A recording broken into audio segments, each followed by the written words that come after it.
The senator tabled evidence that in June 2023, at the closure of the financial year 2022-2023, the National Treasury withdrew 17,222,718,630 shillings to subsidize private financial enterprises.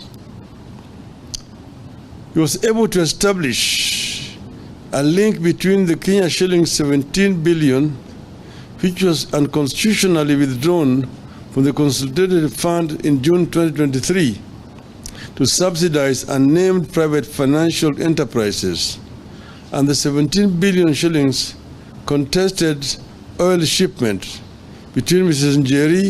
and the two cabinet secretaries.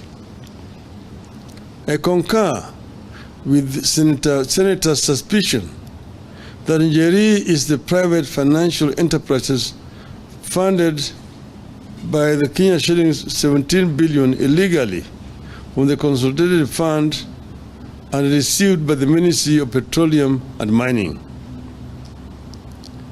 The CS for Energy and Petroleum, Mr. Chirchir, and National Treasury, CES, Njuguna Ndungu, have certainly committed criminal offenses, abused office, and gone against the Constitution.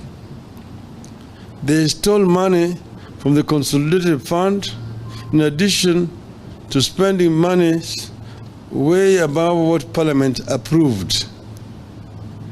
They must not only resign, they must also be prosecuted. I want to speak today both to the cartels and the executive, who it appears are joined at the hip. The oil firms, the National Assembly majority leadership, and the CS David Chirchir have talked of there being a G2G memorandum of understanding in this oil deal. Once again, I am asking that the documents be shared with the public.